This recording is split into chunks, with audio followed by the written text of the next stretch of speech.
नमस्कार। ये महाभारत कथा पूरी तरह से वेद व्यास महाभारत के ऊपर आधारित है। यदि आप इसका निरंतर श्रवण करते रहना चाहते हैं तो इस चैनल को सब्सक्राइब जरूर कर लें और आगे आने वाले सभी पॉडकास्ट के नोटिफिकेशन के लिए बेल आइकन को भी जरूर से प्रेस कर दें। अब हम सुनेंगे राजा को इहलोक और परलोक में सुख की प्राप्ति कराने वाले 36 गुणों का वर्णन। राजा युधिष्ठिर ने पूछा, पितामह, किस प्रकार का आचरण करने से राजा इस लोक और परलोक में सुख देने वाले पदार्थों को सरलता से प्राप्त कर सकता है? भीष्म जी बोले, पुत्र, ऐसे 36 गुण हैं। यदि उनसे संपन्न होकर राजा आचरण करे तो उसमें ये बात आ सकती है। अब मैं क्रमशः उनका वर्णन करता हूँ। 1. धर्म का आचरण करे किंतु कटुता न आने दे। 2. आस्तिक रहते हुए दूसरों के साथ प्रेम का बर्ताव न छोड़े। 3. क्रूरता का आश्रय लिए बिना ही अर्थ संग्रह करे। 4. मर्यादा का अतिक्रमण न करते हुए ही विषयों को भोगे। 5. दीनता न लाते हुए ही प्रिय भाषण करे। 6. सूरवीर बड़े किंतु बढ़ बढ़कर बातें न बनाए। 7. दान दे परंतु अपात्र को नहीं। 8. स्पष्ट व्यवहार करे पर कठोरता न आने दे। 9. दुष्टों के साथ मेल न करे। 10. बंधुओं से कलह न ठाने। 11. जो राजभक्त न हो ऐसे दूत से काम न ले। 12. किसी को कष्ट पहुंचाए बिना ही अपना कार्य करे। 13. दुष्टों से अपनी बात न कहे। 14. अपने गुणों का वर्णन न करे। 15. साधुओं का धन न छीने। 16. नीचों का आश्रय न ले। 17. अच्छी तरह से जांच किए बिना दंड न दे। 18. गुप्त मंत्रणा को प्रकट न करे। 19. लोभियों को धन न दे। 20. जिन्होंने कभी अपकार किया हो उनमें विश्वास न करे। 21. किसी से ईर्ष्या न करे और स्त्रियों की रक्षा करे। 22. शुद्ध रहे और किसी से घृणा न करे। 23. स्त्रियों का बहुत अधिक सेवन न करे। 24. स्वादिष्ट होने पर भी जो अहितकर हो उसे न खाए। 25. निराभिमान होकर माननीयों का आदर करे। 26. गुरु की निष्कपट भाव से सेवा करे। 27. दंभहीन होकर देव पूजन करे। 28. अनिंदित उपाय से लक्ष्मी प्राप्त करने की इच्छा रखे। 29. स्नेहपूर्वक बड़ों की सेवा करे। 30. कार्यकुशल हो किंतु अवसर का विचार रखे। 31. केवल पिंड छुड़ाने के लिए किसी से चिकनी चुपड़ी बातें न करें। 32. किसी पर कृपा करते समय आक्षेप न करे। 33. बिना जाने किसी पर प्रहार न करे। 34. शत्रुओं को मारकर शोक न करे। 35. अकस्मात क्रोध न करे।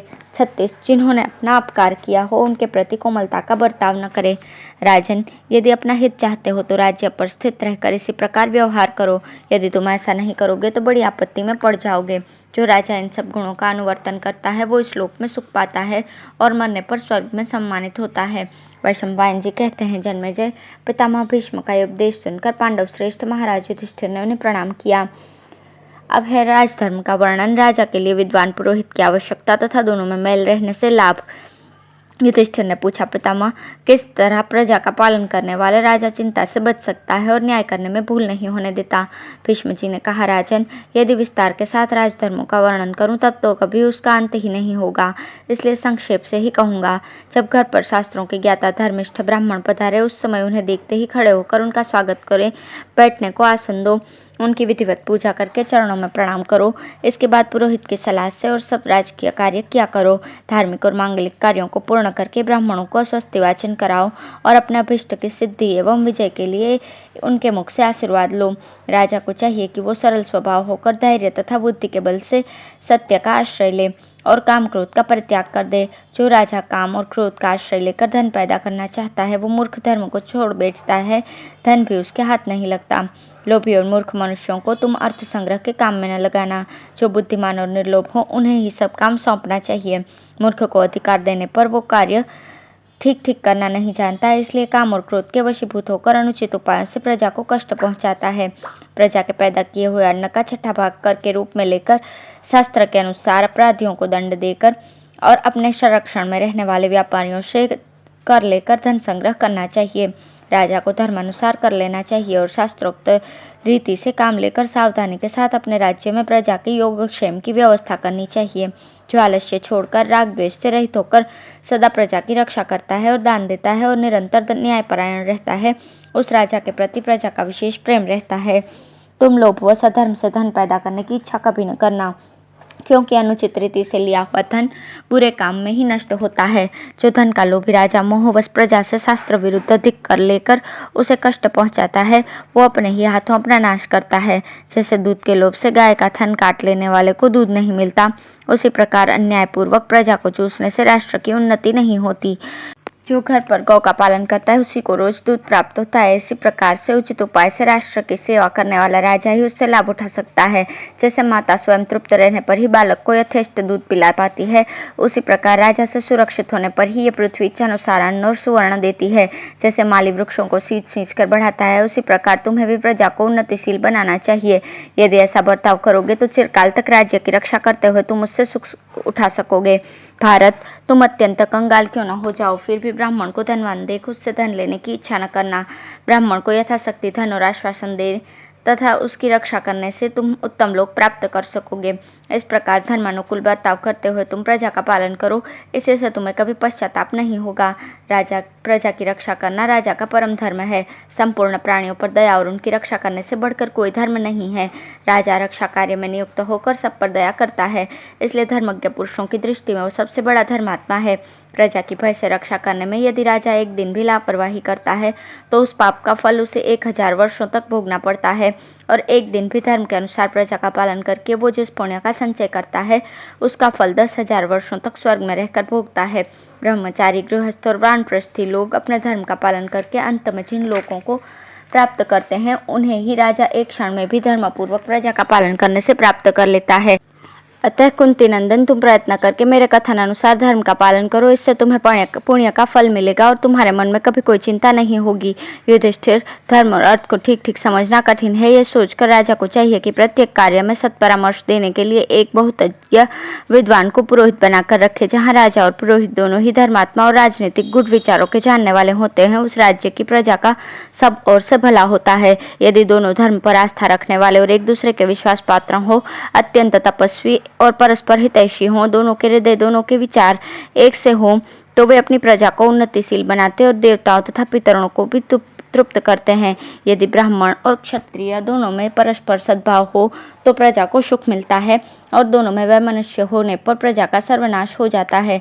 इस प्रकार राजा पुरुरवा और महर्षि कश्यप का संवाद रूप एक प्राचीन इतिहास है, उसे सुनो।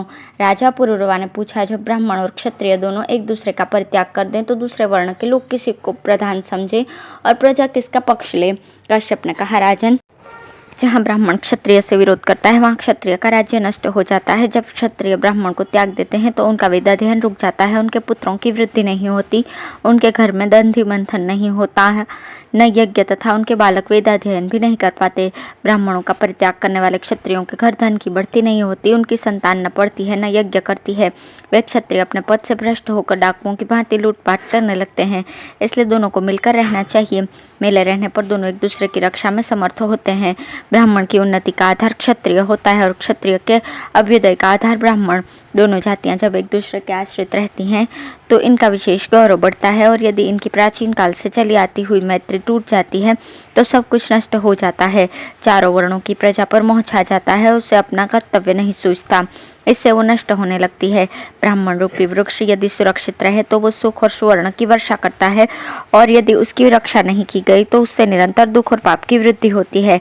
जहाँ ब्रह्मचारी ब्राह्मण लुटेरों के उपद्रव से विवश होकर वेद की शाखा के स्वाध्याय से वंचित होता है और उसके लिए अपनी रक्षा चाहता है, फिर भी कोई रक्षक न होने के कारण उसकी रक्षा असंभव हो जाती है, उस देश में पानी नहीं बरसता और महामारी तथा दुर्भिक्षा आदि दुस्सह उपद्रव बढ़ जाते हैं। जैसे सूखी लकड़ियों के साथ मिली होने से गीली लकड़ी भी जल जाती है, उसी प्रकार पापियों के संपर्क में रहने से धर्मात्माओं को भी उनके समान दंड भोगना पड़ता है। इसलिए पापियों का संग कभी नहीं करना चाहिए। पुण्यात्माओं को मिलने वाले सभी लोग सुख की खान और अमृत के केंद्र होते हैं। वहाँ घी के दीपक जलते हैं, उनमें सुवर्ण के समान प्रकाश फैला रहता है। वहाँ न मृत्यु का प्रवेश है न वृद्धावस्था का, उनमें किसी को कोई भी दुख नहीं होता। ब्रह्मचारी लोग मृत्यु के पश्चात उन्हीं लोकों में जाकर आनंद का अनुभव करते हैं। पापियों का लोक नरक है, जहाँ सदा अंधेरा छाया रहता है, वहाँ अधिक से अधिक शोक और दुख प्राप्त होते हैं। पापात्मा पुरुष वहाँ अब बहुत वर्षों तक कष्ट भोगते हुए दौड़ते फिरते हैं, उन्हें अपने लिए बहुत शोक होता है।